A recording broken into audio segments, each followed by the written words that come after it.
Shooby-doo-wah. Ba-doo-boo, Shoo-boo-be-doo-ba-doo, ba-doo-ba-doo-ba-doo-ba-doo-ba-doo, ba-doo-ba-doo-ba, ba-doo-ba-doo-ba. ba-doo-doo, Shadoo-ba-doo-ba-doo-ba, ba-doo-ba-doo-ba-ba-ba, ba-dee-bop, ba-ba-doo-ba-doo-bum, ba-doo-ba-doo-ba, ba-dee-ba-doo-ba-doo-ba. Alrighty, how's it going, everybody? So, everybody kind of knows me at this point, I think. I've been here every week doing this stream.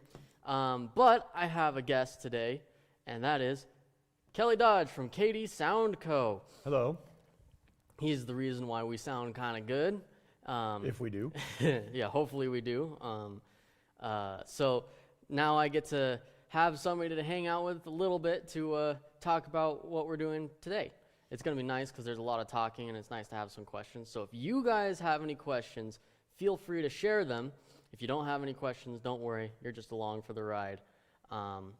Cool. So today, we're going to start with mallets. We're going to learn how to wrap mallets and play with mallets and all sorts of things. So what mallets are is they are implements that percussionists use to hit things. Now, there are sticks in this world. Hit things like me? No, like percussion instruments. Oh, okay. Like vibraphones and Exactly. and stuff. So sticks are used for like drums, like drum set and stuff, but sometimes we want to use mallets because they sound a little different, they aren't so clangy, and they don't hurt the instruments. That's the big thing, is we don't want to damage our instruments. So a lot of them, they're made out of yarn, kind of like this guy way over here. And some of them, they don't have anything on them yet like this. This is just rubber. They all have different uses. Some are small, some are very big, like this guy way over here. So today what we're going to talk about is building them, because to buy some of these, some of them they cost maybe $20, $30. Some of them are like $80, and that's for just 2 of them. And sometimes we have to play with 4. So it gets really expensive really quick, and they don't work for every single situation. So sometimes you need like 8 or 10 or 12 or 15 pairs, or like if you're me, I've got like 30 or 40 because, well, there's just a whole lot of things that you need to have apparently. Plus, if you make your own, you can customize it any way you want, right? Exactly, yeah, I can use whatever yarn I want. I can make them any colors I want. I can have them as heavy or as light as I want. I can have them as hard or as soft as I want. So that's kind of what we're going to be going through today, is a little bit of the arts and crafts stuff. So first things first is there are 2 separate types of wood for what we call the shaft, which is this part, the actual stick part that we hold on to. So we've got birch and we've got rattan. What's the difference between the 2? Well, birch is really rigid. There's like almost no bend to it. It'll break if I bend it too hard. Whereas with rattan, they bend a whole lot. These guys are nigh indestructible. The problem with them, though, is after a certain amount of time, as they get older and older, they will start to naturally warp. These guys will never warp. They will always be the same all the time. The next thing is how they feel in the hand. These are a little bit more grainy, so they grip on a little bit more. These are more smooth, so they kind of have a chance of slipping a little bit more. Well, they grip a different way, right? Exactly, yeah. Right. So those are the 2 main types of wood that we use for making the shafts of the mallets. Now, you can go over to Hobby Lobby or a Home Depot or wherever you want. Boom. That's what this is made out of, is a wooden dowel. This is 5/16 of an inch in diameter. I have the little sticker right here. And then all you got to do is cut it to whatever length you want. If you notice, some of these are nice and short, while others, like this one, is really long. So what's a short one? How long is that? This short one is probably about 15 inches long. We've got this guy who's not much taller, so maybe 15 and a half, 16. This guy is crouching on 17. I think I capped this one at 18 inches just for safety. But you can have them a little bit longer. You can have them even a little bit shorter than this. Usually we don't go much shorter than this guy, which is about 15 inches. Cool. So the next thing to talk about is what we call the head of the mallet. So up here up top, as you can see, there's this black ball. Here's another ball. Oh, this is the homemade one. So they're all made up of different sizes and colors of balls. You can't see that one. You can't see that one either. Here, I'll put them like here. You can kind of see them here. They're all made up of different colors, different sizes, different shapes, all that good stuff. Let's see if I can get close here. Oh, that'd be great. Yeah, look at that. So those guys are different hardnesses. They're made out of rubber, different types of rubber. We have this really soft rubber that's bouncy. Then you've got this medium rubber, a little bit harder, doesn't bounce as much. And then we have these guys, which are almost plastic, and they sound like it. Now the shape, you can have a ball or you can have this weird oval shaped thing. Now the weird oval shaped thing is easier, in my opinion, to wrap, but one thing that's nice about these ball shapes is they grip onto the yarn much easier. So I've got a bunch here. Because they're more rubbery, right? Exactly, yeah, Right. they grip a little tighter. They stick to the yarn. So the next thing to talk about is what kind of yarns we use. Well, explain the homemade one. Oh yeah, let's talk about the homemade one real quick. So what this guy is it's a 3/4 inch wooden ball. We drilled a hole through the middle of it, and then we have a little nail at the end to keep it all together. And then over this, because I didn't want to have wood as our core, I wanted a bigger core and I wanted a little bit softer of a core, is we took a little bit of rubber tubing. This is from like a hose that you can go get at Home Depot, and we cut it, and then we just put it not over like the a top. garden hose. No, like not a garden hose. like a hose for kind of plumbing or something. Yeah. Flexible rubber. black. Exactly. Yeah. Exactly. It's been many years, so I don't exactly remember Many this years. specific. How old do you think you are? Oh, yeah, exactly. I'm pretty old. No. Cool. And then that looks like it's just cut maybe ½ inch, maybe? Oh yeah, it doesn't matter 3/8 inch, too much something? how. This is about a ½ inch, and it doesn't have to be super precise. If you can see, there's a bunch of wax and wane, and some of it's thinner than others. This one was really good though. This one went really well. So these are the homemade ones that work pretty well. Now these guys that I've been talking about with the birch and the rattan shafts and with the fancy little plastic and rubber, I actually bought these a while ago, all the pieces and parts from a company in Chicago that just happens to sell these. They were kind of hard to find. Not very many places will sell you just the building blocks of mallets. Do you remember the name of the company? I do not. Oh, way to plug your suppliers. Right? Well, good luck finding their website, because their website's mostly based on like purses and stuff. It's really weird. Why don't you actually find the website again and then post it on the comments to this video? I will do that. That sounds like Alright. a great idea. Anyway, See, we're going to be professional someday. nah, not today. So the next thing to talk about is yarns. There's many different yarns in this world, and for the most part, it doesn't matter what yarn you use, unless you want to get picky on your sound. So today we're just going to talk about some generic yarns. I got this black yarn that you can hardly ever see. Here, you can see it from the shirt. Thank you. We've got this yarn. That's a little thicker. looks like. Yeah, just a touch. It's made out of a different thing. This is mostly acrylic, whereas this is much more wool based. Okay. Now the big deal, which is why I have this guy here, is the kind of yarn you want. When you want to make mallets for marimbas mostly, those are the wooden ones with the bars that are made out of wood. They sound really calming and all that. You want what's called worsted weight. And what worsted weight is just about the thickness of the yarn, and you want that thickness. As you can see, this is what it looks like at the end. There. Just put it in front of my face. Yeah. And then these also use the same, but these guys, they use really, really thin yarn. This thin yarn is like, I don't even know. It's barely thicker than thread. Yeah, it's just barely Let's see if I thicker can than get that thread. real close to the camera, see if that can show up. Yeah, that would be great. Yeah, look at that.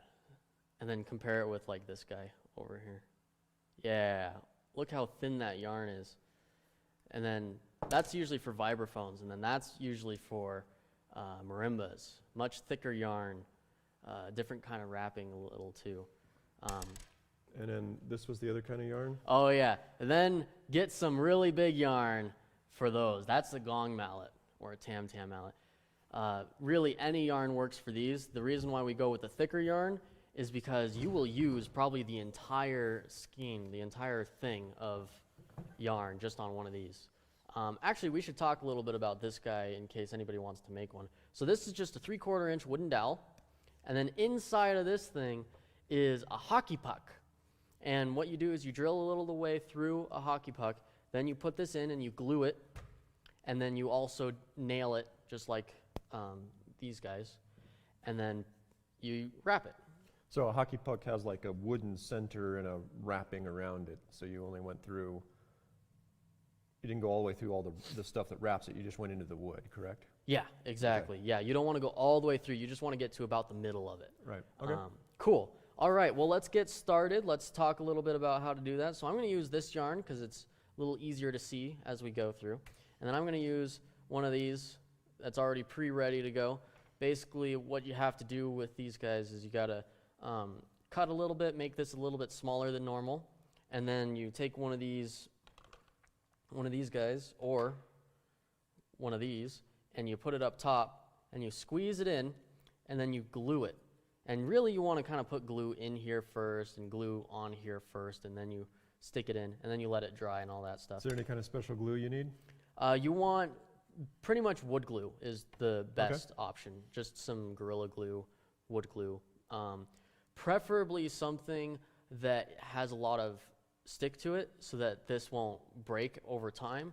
And then you also kind of want something that has water, like it'll deteriorate with water, because if you ever want to take this off, like say somebody accidentally breaks the shaft but the top is totally useful, then you can. So you could almost even use Elmer's glue then if you wanted. Yeah, it doesn't need a whole lot. Right. Just enough, really. Okay. Some of these don't even need the glue. Some of them, they stick so nicely that they don't have to. Like I made these, and these I didn't have to do anything with. I just, did it. Cool. So I'm going to start with some yarn. I'm going to get a bunch here, and then I'm going to hand it off to you. Thank you very much. So what you want to start with... I'm important. What I'm going to start with is I'm going to start with this guy. This is a birch shaft with a rubber ovally circle on it. And all I do is I start by making a single knot. You don't have to do a double knot or anything. Just something nice and easy. Boom. Single knot. That's kind of where it'll live, is just near like the you're edge. tying your shoe, right? Exactly. But without the bow and everything, yep. And then you just push that knot all the way up to the top. And there was a little bit of extra string, so what you want to do is get a little bit of that off. And then you'll have about that much of a tail left. Here, I'll go over here. Thank you. Oh, there we go. And you'll have a little bit of a tail there. And what you'll want to do with that tail, take your handy dandy scissors and cut them off. And you don't need to cut all of it off. You just need to cut a little bit. Doing this with one hand was not a smart idea. There we go. Beautiful. There's still a little bit of a tail, but that's okay. We don't need it to be perfect. In fact, we don't want it to be perfect, because as we stretch this a little bit, the knot down here might loosen a little bit. We don't want to do a full, like, super strong knot, because if we do that, then mess up or something, or the yarn breaks or anything, we're still covered. We can restart. Then all you want to do is take the yarn, put it over, wrap around like so, and I make a straight line all the way down. So I start on the left side of the piece of wood, of the wooden dowel, and then when I end, it goes on the right side. But if you can see, it makes a straight line. Notice that the line is not completely centered. And the reason for this is if you do make it completely centered, then all of the yarn's going to build up right in the center, and it'll just keep going. So then you'll have a mallet head that's super duper big, super whoosh. And we don't want that, because we want it wider. We don't want it super tall. I mean, these are already taller than they are wide. There. These are already taller than they are wide, and we don't want that. So all you do, wrap around once, and then all I'm going to do is I'm going to shift it slightly. Rotate the shaft a little bit, yeah. Yep, and then I do it again. And then I rotate again, and I do it again. And now I get to rinse and repeat that process about 73,000 times? 200 times, 300 times, something like that. and do it again. Let's see if we can get a picture of that up close here. Oh, that'd be great. See that? And then rotate it around so they can see. There you go. Kind of like that. Now, if you notice, this has like a cool shape to it, and then there's one that's way out of whack. What you have to do with that, because we're doing it by hand, is we have to start all the way back over, unless you get lucky and there's a place to stop in the middle of it. Usually there isn't, so you have to just keep it going all the way through. You have to do this about 200 times, and how much you rotate the shaft is important. You got to keep that the same every time. If you don't, then your mallet's going to start looking wonky and weird. Like, let's see here. Here's an example of a really weird looking mallet. Yeah, can you show that to everybody? Yeah, it looks real weird, a little lopsided. That's kind of what happens when you don't keep everything even the whole way through. Now, this is a fun thing to do when you want to hang out and just chat and talk to people, because it's a whole lot of time, but it's a whole lot of usefulness. Because now I don't have to pay tons of money to do this. It's just like knitting or crocheting or sewing. But now you get to have something that's kind of fun. You get to talk to people about like, oh, what's your yarn choice? Where do you go to do all this stuff? How do you like your yarn? How do you like your head? How do you like your shaft? All that stuff. And then also, some people will like what you do and be like, hey, can you make me one of those? And then you can. And you've made some for professionals, right? Yes, I have made some for gigging musicians that are currently in the Bay Area as well. They used to be gigging a lot, but they're not gigging as much right now. Right now, yeah. But they were in the Bay Area doing lots of cool things, and they played vibraphone. I made some mallets, and they thought it was the best kind of mallets they've heard in years, which made me feel real good because I've been working real hard on trying to do this. And then you've made some from your old professor and all kinds of different people, right? Yep, I made some for my old professor up at the University of Nevada, Reno, good old UNR. In fact, he still has them somewhere hanging around. So, while I'm doing some of this, you want to ask me some questions about stuff? Feel free to ask questions as well, audience members. Yeah. That's why I have my phone up, not to be rude. I'm trying to see if there's any questions coming up on the stream so that we could answer those for you, or he can. You probably don't care about what I think. Oh, I care about what you think. So you went to UNR how long ago? So I graduated from UNR 2 years ago. I graduated in spring of 2018. Yeah, it was a fun time. I spent 5 years there. I could have done it in 4, but there were so many classes I wanted to take that weren't necessarily part of my degree. So I decided, I don't think anyone cares if I take another year. And no one did. And were there any ensembles that you weren't a part of? So I wasn't in choir during Okay. UNR, and I wasn't in like a... Because if I remember right, you topped out at something like 14 ensembles at the same time, correct? Yeah, it was 13 or 14, I don't remember. I definitely did Percussion Ensemble 1, Percussion Ensemble 2, World Percussion Ensemble, Jazz Big Band, Jazz Combo, Orchestra, I hope you're keeping count, Wind Ensemble, I don't have to, it's right there. Concert Band, Free Improv, Contemporary Music Ensemble, so that's 10. And then I was also a part of a chamber ensemble, marimba quartet, and some outdoor ensembles, like for instance the Reno Pops Orchestra, and a little bit here and there subbing for a couple other places. Yeah, you as played well. for Rosebud's Dance Band for a Yep. while, and for Mile High Jazz Band Mile for a High, while. yep. and I did a lot of gigs with throw together combos. I also had my own band, so I think I got to 13 or 14 during school, which is really good to do, to just play a whole ton. That's kind of how I felt. That's how I thought would be the smartest way for me to get better, is to just play a ton. So you did pretty much anything you could do with a percussion instrument at UNR then, right? Yes, I don't think there was a thing that I did. Oh, I also did opera. I don't think there was a thing that I did that. I did everything I could that included a percussion instrument, somewhere.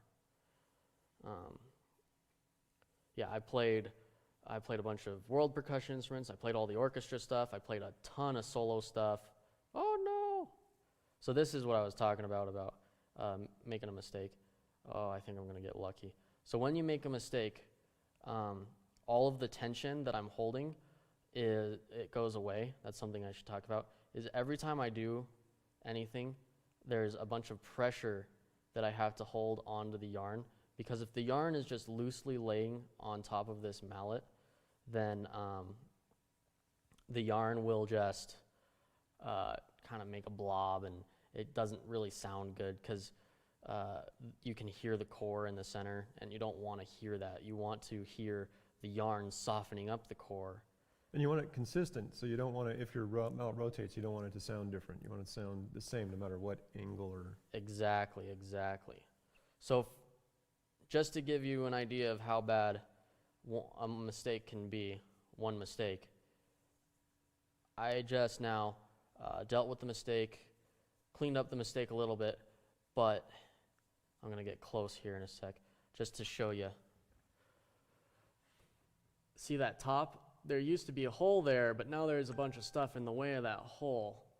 And as I rotate through, it's not perfect anymore. It's not even that great anymore. And that was just one mistake. So this kind of thing, it's really frustrating at the beginning, because you'll make a mistake and it's like, oh no, I have to do this all over again. No, you don't have to do it all over again. Sometimes you have to go back to the beginning. Sometimes you have to go back 10 or 15 wraps. But it's great for practice. One thing I'm noticing with this mallet already is it's already way taller than it is wide, and that's because I haven't been bunching this part up as much when I'm wrapping. As I wrap, you're supposed to wrap and then go kind of like really close to here, and what I did is I kind of lazied my way, so I was like a little bit too short. That'll make it so that this mallet, this mallet suddenly is like twice as tall, but the same width. It uses a bunch of unnecessary yarn, and then if you ever do anything where you change your angle on your mallets, it becomes a real bad situation. So what I'm going to do is I'm going to actually restart this guy.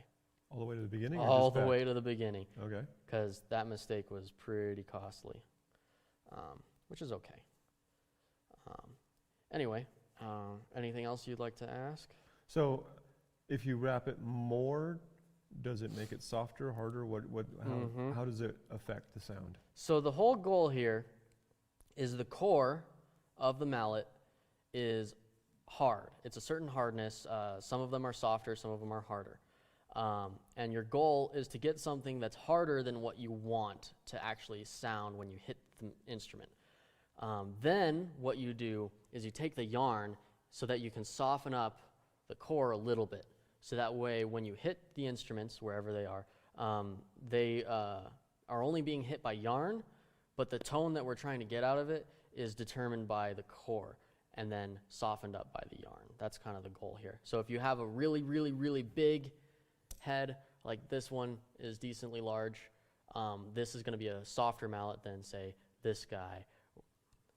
Head differences. Thank you. Decently large. And I have more that are like bigger differences too. And then also it depends on the core. So for instance, these two are relatively similar in how they're wrapped.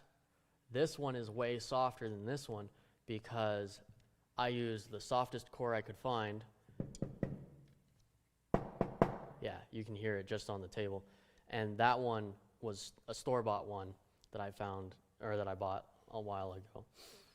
Oh, that's the other thing that's super cool about all this stuff. Anyway, I'm going to quickly finish this one up just so that we have something to work on, something to have for the next phases. It's okay if it's not perfect. I just want to show you guys quickly so I can just get through this and go to the next step of the mallet wrapping. See, if we did this like a cooking show, this is where we'd pull another mallet out that was already wrapped and ready to do the next phase. Oh man, it's funny you say that. If I were smart, I actually have a pre-wrapped mallet that needs to go to the next phase. Yeah, but we're not smart. So we're not just smart. gonna watch you like watching paint dry. Oh yeah, that's our goal. So where did you learn how to do this? I actually learned this at UNR during one of our classes. It was near the end of the semester. There weren't any real concerts going. It was kind of like just a moment of relaxing for a second. And our teacher decided, hey, this would be a great time to spend an hour and learn how to do this. That's Dr. Hegland? Dr. Hegland, exactly. Okay. And so what he did is he went down to the to Home Depot and Hobby Lobby and where else. I don't fully remember all the places he went to. And he just bought all of the stuff for us already. And then we had to bring our own yarn. I had a ton of yarn for whatever reason. Because your grandma? Yeah, my grandmother's super into all that stuff. As grandmas are. As grandmas are, it's true. And then we spent the whole hour and a half wrapping and getting frustrated because we weren't very good at it until it was okay. And then by the end of it, we ended with about two single mallets. How many people were in the class? At the time, there were 10 of us that were wrapping mallets. So 10 people wrapping for an hour and a half got 2 halfway decent mallets. No, not halfway decent mallets, just 2 mallets. So this is something that takes a little bit of time and effort and practice. Oh yeah, like for me, I'm blazing through this and it is not looking very pretty, but that's okay. This takes a lot of time and energy and focus. Now, a lot of the stuff we buy nowadays are made with a machine, so the machine will be precise every time, but that's okay. Yeah, we're getting close to the end of this phase, so that way I can just show you the next phase. This won't be a pretty mallet, but at least it'll be a mallet. Yeah. Oh, no, I was so close. I had like 2 wraps left. Oh well, I'll just fix it up.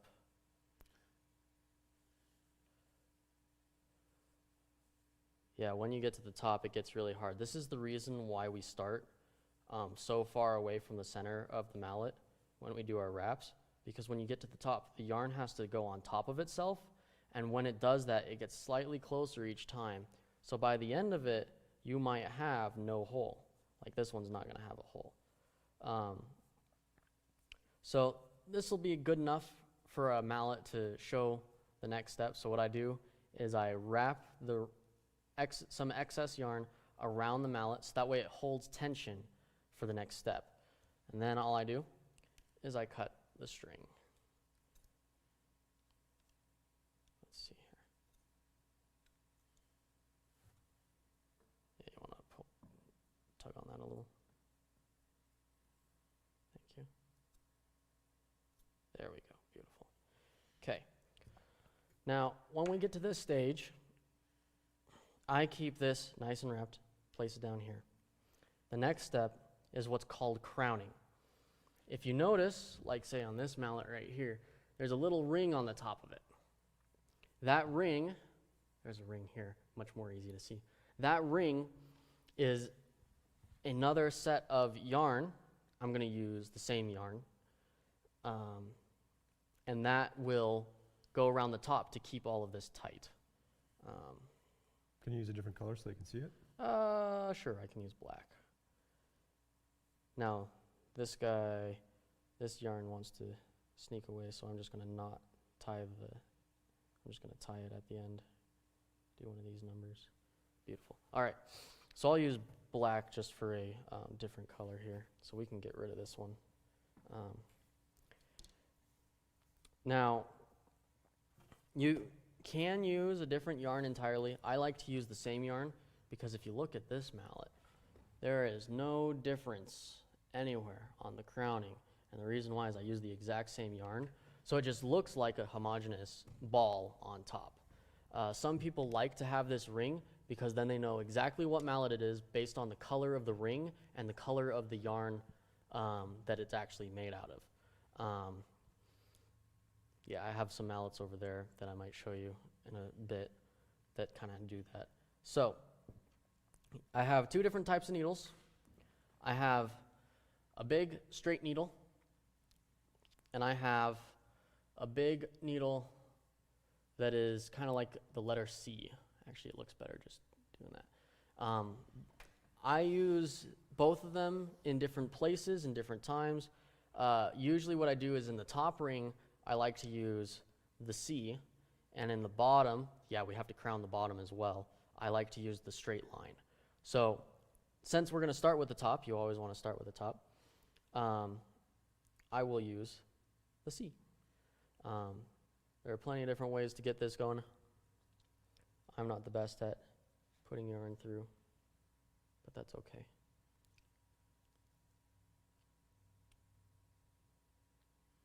Always exciting watching somebody thread a needle on live internet. I'm surprised I got it the second time. Usually it takes me 3 or 4 or 5. So what you do is sometimes you have a hole in the center, sometimes you don't. So then what I do is I just go up the top, boop, go down, and go out. Kind of like that. Oh, no! The yarn fell out. Kind of like this is the kind of angle I go. So it looks like it has Viking horns. Yes, exactly. Now I gotta do this again because I was stupid. But that's okay, I deserve it. Oh, can it be? No, not quite. You need to cut it again? Yeah, I might need to cut it again. Yeah, I'm gonna have to cut it again. Cut me. No, not me. Cut the yarn. Yeah. Any other questions while we're going through? Anybody have any? Oh, look at that. We got some. People are looking for like an overhead camera for better close-ups. Oh, I wish I had an overhead camera. So, long story short, before this big old shutdown stuff happened, I was not smart, and I didn't know this was going to happen, this streaming stuff. So all I have is my laptop for streaming. And what that means is I don't have anything except my webcam on my laptop. So a lot of this is going to be really annoying. So all I do is I pull it out. You want to be a little delicate with it. And you want to take a lot more than you think you need, both for ease of use and also because you're going to use a lot of this yarn. So the next place you go is, again, the center, but you want to get really close to the one you just did before. It doesn't have to be perfect, as you can see here, but you want to have it, let's see here. Yeah, but you want to have it decently close because as you go through, all of these little tiny holes that poke out become the different colored ring. The other ring. And now with the second wrap, the second needle, we go a little tighter. And because what we're doing now is we're doing a natural way to keep all of this yarn from unraveling when we're done. We don't want to use glue on the yarn because it changes the sound, and with yarn, it will actually deteriorate. The glue will actually deteriorate over time, so we don't want that. we want to just keep it as long as possible and as healthy as possible. So now for the fun part of doing this ring for 16 years.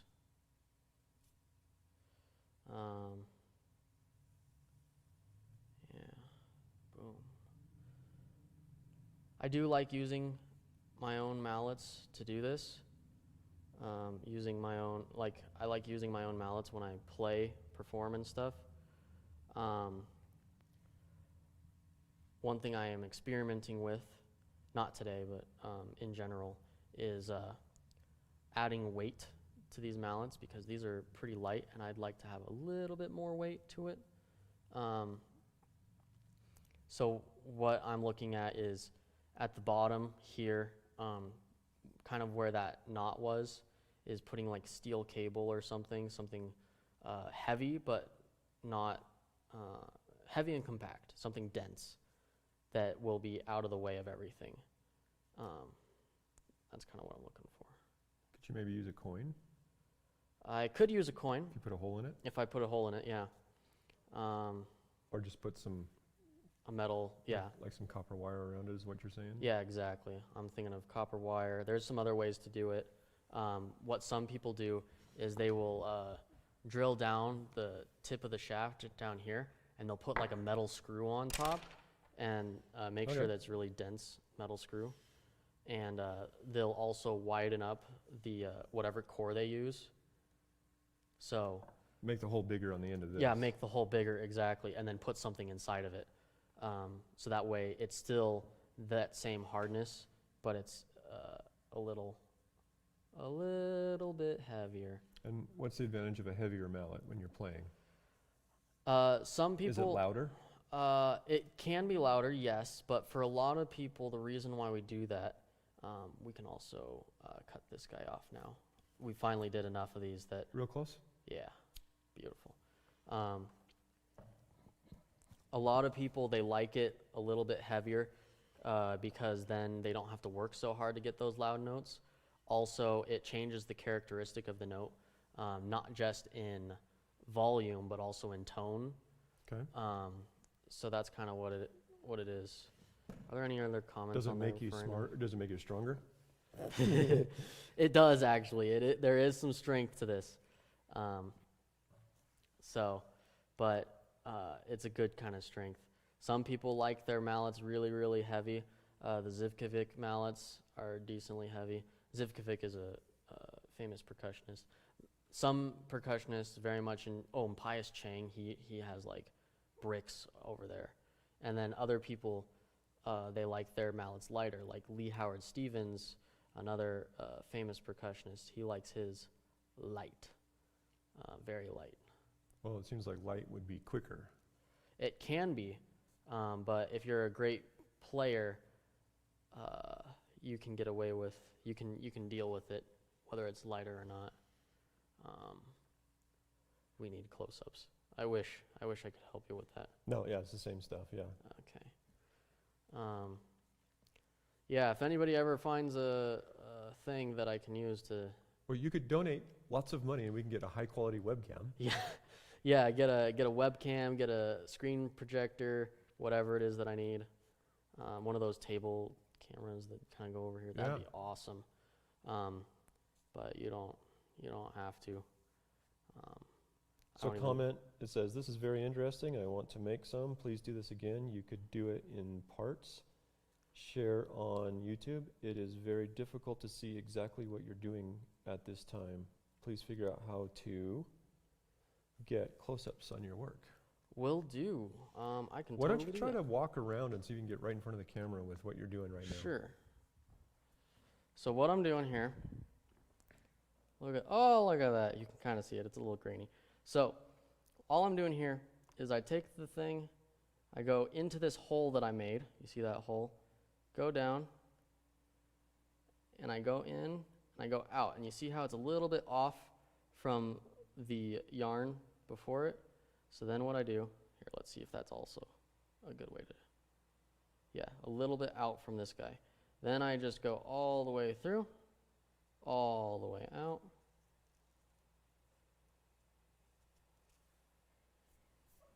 Kind of like so. And then that's the yarn, and then tighten it up. Rinse and repeat. This one's almost done. As you can see, the crown is almost a full circle. So now I just got a little bit left. And then when you get to the end, all we do is we just finish it off and cut it real close to the mallet. So that way you don't have any extra yarn stuff hanging around. Now some people, what they do is in this hole, they actually do put glue in there. I do not like doing that at all because it just feels weird to me. Yeah, hold it up just a little higher because you're out of the frame. Oh, I'm out of the frame. Oh, ta-da. It's kind of hard because my hand's going to get in the way, but that's okay. Yeah, I make do with what I got.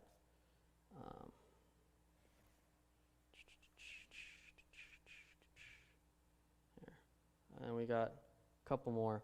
What I like to do is I like to go a little bit beyond a full circle just to get some reinforcement on the beginning and so that the end is a little bit redundant so that way there aren't any issues going on. Let's see here. Yeah. Come on.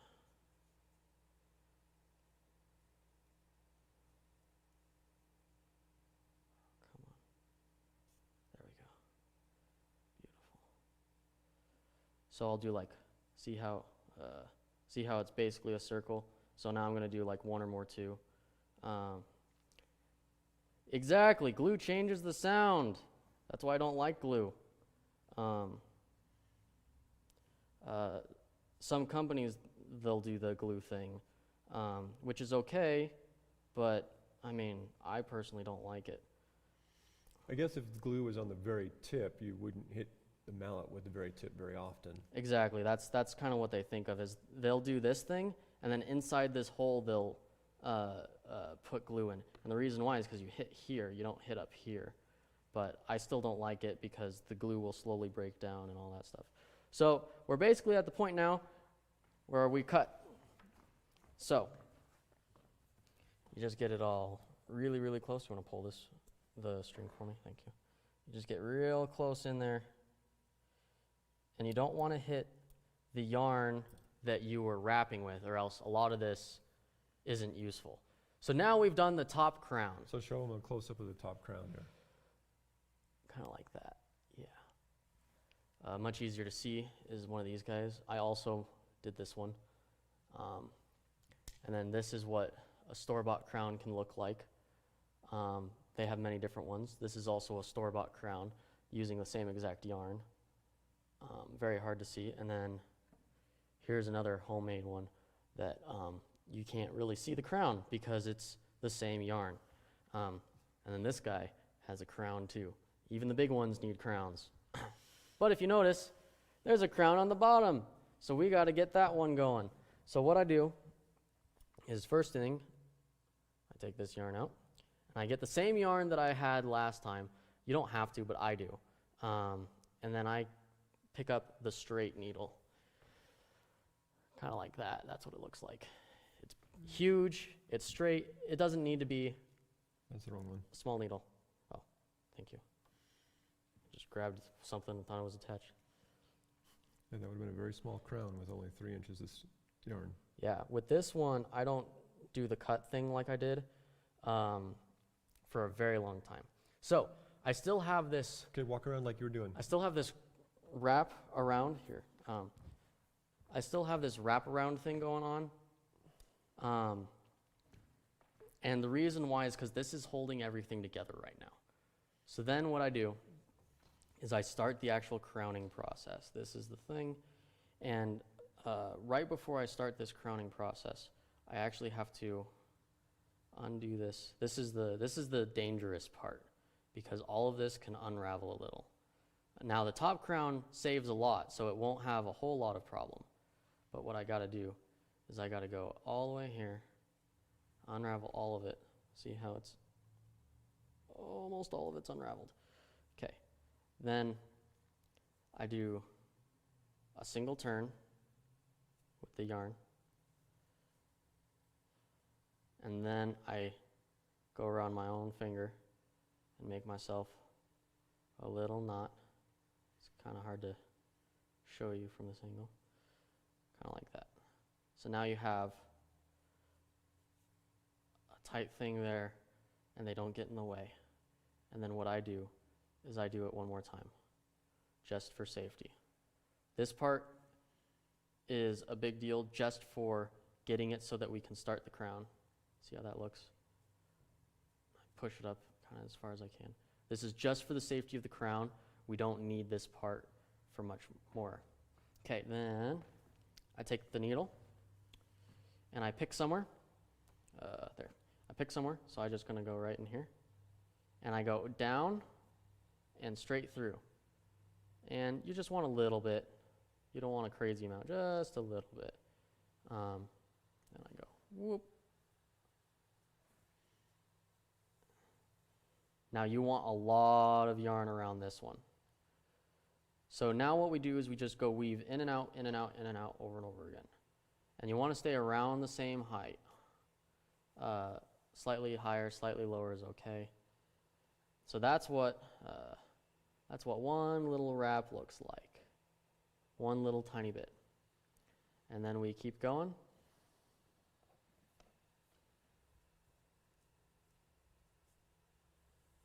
And you want to get decently deep into the mallet. You don't want to just hit a shallow end.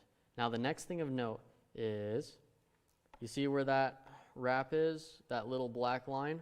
You actually want to get it so that now you're going in while it's going out. So they overlap. So they overlap, exactly.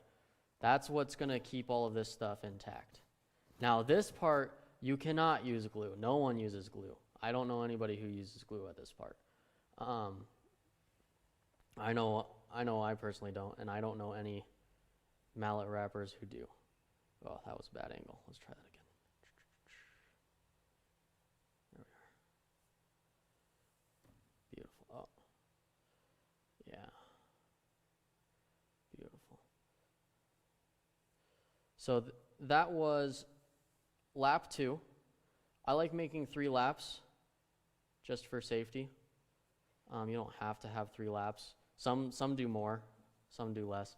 And some are really picky about how it looks. I'm more picky about what it does. So this isn't going to look the prettiest. And that's okay. That's part of why I like using the same yarn over and over again, because then you never see all my imperfections. You just know that it's going to be a good knot. Cool. So when I get to lap 3, I do about 1 more. So that way when I do the cuts, the strings aren't right next to each other, so I don't have to worry about it. Boom. Kind of like there. And then I do the cuts. So I can get rid of this guy right here. You see that? I go real close. Boom.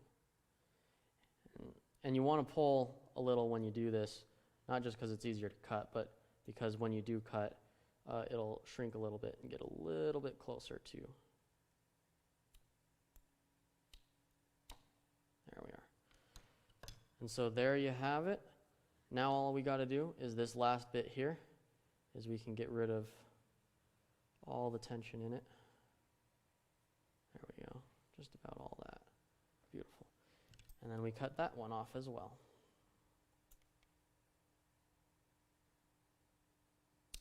Boom. And now you have a relatively quickly, not the best looking mallet made. Look at that. Beautiful. It's not terrible, right? No, it's not too terrible. I've definitely made worse. Actually, this isn't too bad. It's just a little bit smaller than I normally like. For reference, a little bit smaller than I like to have.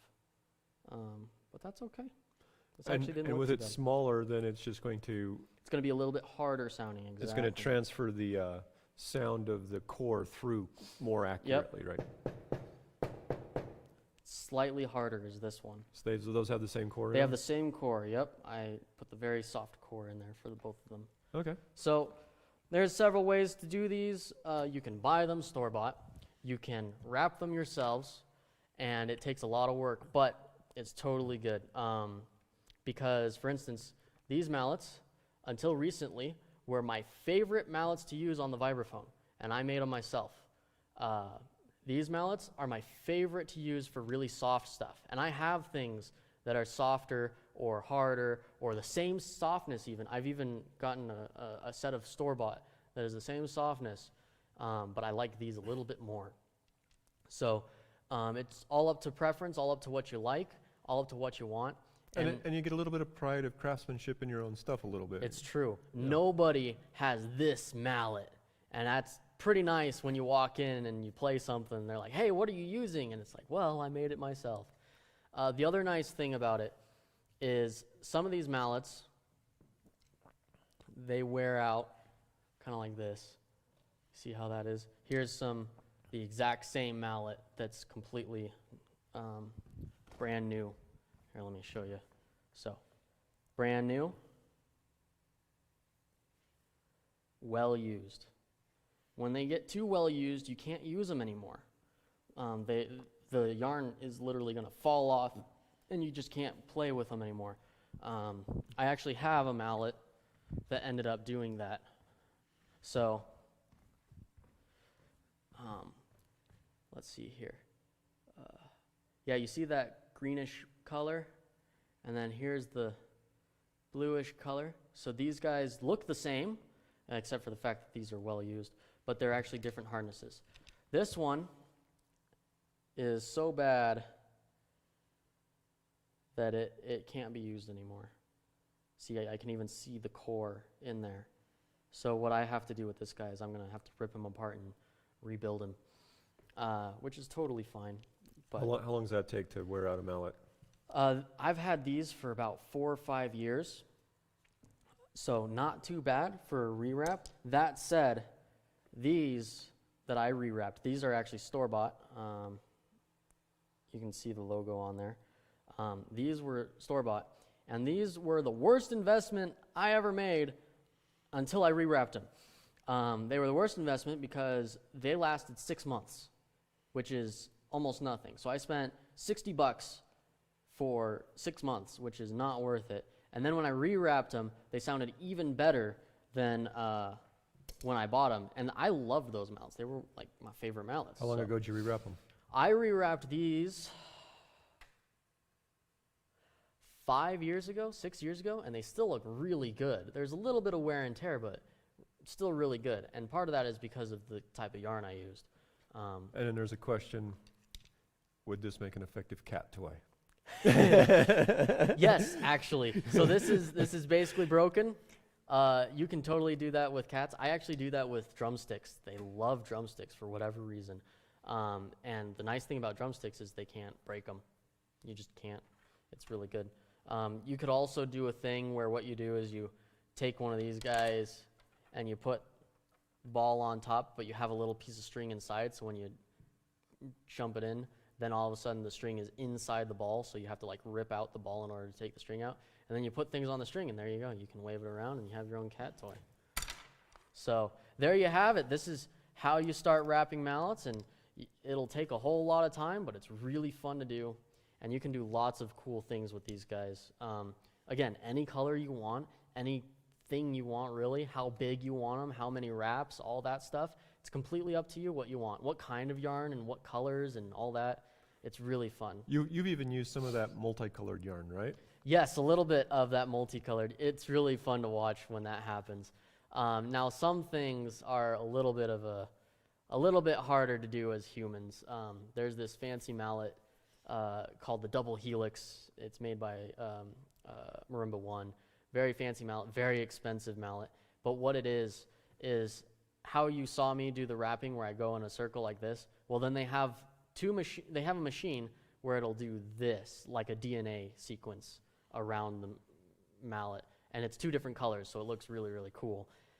Really effective. Those mallets last a long time, but it's very expensive, and it's not worth it to me yet. I'll get there one of these days.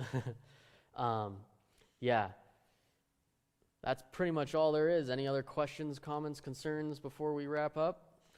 Nothing on the feed. I don't see anything yet, so. Beautiful. Well, then I hope you guys have a great rest of your day. I'm going to stay here for just a little bit longer, just in case a question does show up, because there is a decent amount of delay. So in the meantime, I'm going to put some things in the spaces that I had them. Always keep your stuff organized, because if you don't, it's such a headache. I have so many of these things, and if I don't have them in their organized little bundles, I can easily get lost as to what I'm doing. Great. Now you're doing, this is a plug for OCDness, right? Yeah, it is. Again, I would like to say thank you to the Brewery Art Center for letting me do this sort of stuff. And I would also like to say thanks to Katie Sound Co. over here. He's the guy in charge, Kelly Dodge, for hooking me up with this sound. If you've heard the past videos, the past streams, they were not as good by a lot, but that's okay. They sound a little bit better now. Cool. And Chris says thanks, they appreciate your work. Or not Chris, Sherry, sorry. Oh, thank you, Sherry. We're all in this together, and so we got to have a good time while we're here. And I think one good thing we can do is make 1 million mallets. There you go. All right, you guys have a great rest of your day. I will probably see you guys next week. Woohoo!